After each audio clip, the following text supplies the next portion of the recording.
This is FC 25. Realistic movements in jerseys and materials.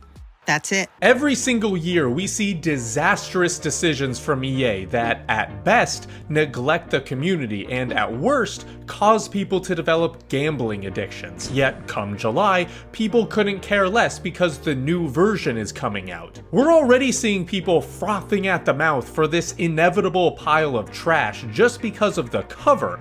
Oh my god, Buffon is here. The aura is crazy. The hype has blinded people so much that they've already missed the multiple mistakes in the reveal trailer. That's right, we're jumping in right away. You got a center back running aimlessly forward past the person with the ball. You got the right back running away from their position. Why is there a gaping hole in the defense right here? And I can already hear the FIFA apologists saying, but that's not the real gameplay. It says so at the beginning of the trailer. We've seen these things happen this year, and it's already been leaked that the gameplay is a copy and paste version of FC 24. So I think it's safe to assume that this stuff is probably going to happen. What's worse is that one of the very few features that they showed, FC IQ, looks completely useless and maybe even hinders your team. Why does the left back run past the person they're supposed to mark here? Why isn't the center back shifting over to cover the space in behind, or maybe the right back moving inwards to start that shift? Oddly enough though, the worst thing in this trailer isn't any of the things I mentioned, but rather the worst thing is that this attacker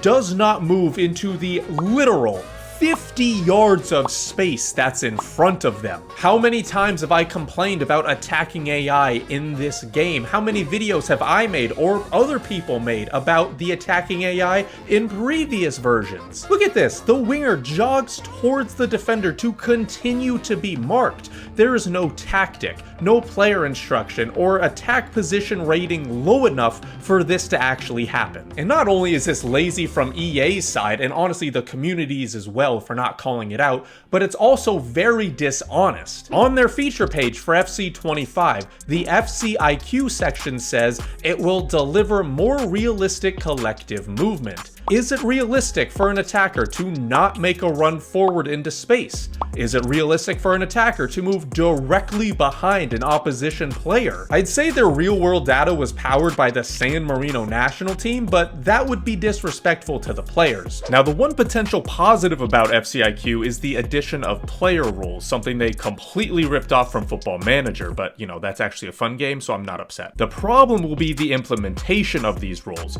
There hasn't really been a good gameplay mechanic for a while now, so even though it looks like the attacking AI could be better, I'm looking at the past 5 years as proof that they'll continue to stand around with their thumb up their ass. Other gameplay changes include being able to choose where players go for a defending corner and who to aim at for an attacking corner, something that was in the game over a decade ago with, you know, even more depth. We also see goalkeeper movement getting adjusted rather than getting taken out completely, even though it is the single most boring and skill gap reducing gameplay mechanic ever put into the game. And of course, there's no mention of inconsistent gameplay for the 10th year in a row. Awesome, I'd love it, can't wait to play. So that's about all we know for gameplay at the moment, which by the way is the most important thing for any video game, no matter how many SBC and pack-addicted degens say otherwise. But there's also some other information and leaks about career mode, like match intros being brought back, again, something that was in previous editions of the game before it was inexplicably taken out. There will also be some more cinematic sizzles, and honestly, I can't even begin to comprehend what that could possibly mean. And there's also the addition of youth academies, which allow the user to not only search more countries, but to upgrade them in different ways, like playing in 5v5 tournaments during the year to develop players. However, there's still no online career mode where you can play with friends, so any improvements won't counter that disappointment. And finally, we have something called Rush, which seems to be EA's biggest feature this year, as EA themselves have been quoted as saying that it's the most social and engaging experience that they've ever created. I would hope the gameplay would be engaging enough, but you know, here we are. Rush is being put into all the main modes of FIFA 25, including Ultimate Team, Pro Clubs, and Career Mode. It is a 5-a-side team that you can play with friends, each person bringing in one player that you'll be exclusively controlling. That's Volta. That is quite literally Volta. So the most social and engaging experience that you've ever created is something that you made for FIFA 20 and was so bland that you had to remove it, rename it, and put it in game modes that people actually play. That's your crown jewel this year. It's so funny to me that a lot of positive things EA have done over the years are all about making sure people don't actually play the game. Like making half-lengths reduced from 6 minutes to 4 minutes for squad battles. They even put in golden goal friendlies mode because, again, the community doesn't want to play the game. And even the new game mode Rush is about quicker matches. Look, there's going to be more deep dives in the upcoming weeks about all of this stuff, which I'm sure I'll talk about and probably criticize. But as I said earlier, people get too hyped and excited about all of this stuff, despite all of the awfulness that happened the previous 12 months. This is a cycle that we've seen over and over for at least the past 6 years. I even made a video just days after FC 24's release saying that the game will probably suck, even though others were saying that it was the best game in years. Now, am I a time-traveling wizard? No. Am I the world's smartest man? This is the team I choose to support. What do you think? However, what I am is someone who has a working memory, unlike most of the community who seem to have this short-term amnesia. Did EA completely screw over most of the Ultimate Team community during Team of the Year? Yeah, maybe, but you know, it's fine because we're getting new animations for the next game. Are we getting an online career mode, something that's been in 2K and Football Manager for over a decade and is even in the new college football game that's made by EA themselves? Well, no, but we're adding back the pre-match walkout cinematic. How cool is that? Now, there's two big reasons why FIFA will never get better unless a major competitor comes along or there's a dramatic shift in the gaming industry. And the first one is EA themselves, and that's pretty self-explanatory. The second reason, though, is one that I've been hinting at, and that is the FIFA community itself. Not only does a lot of the community have this amnesia that I was explaining earlier, and not only are some of them not the brightest bulb in the pack, how do you guys expect EA to make career mode online? I don't know, maybe by looking at the other sports games that they've produced that have career mode online. But most importantly, the community consistently focuses on the wrong stuff, and this is a prime example. This absolute thesis of a tweet, one that I had to zoom out to see all of, complain about Sorloth not having 5-star skills and some weaker playstyles. All that because a card with 99 finishing, jumping, strength, heading, sprint speed, a 5-star weak foot, and aerial plus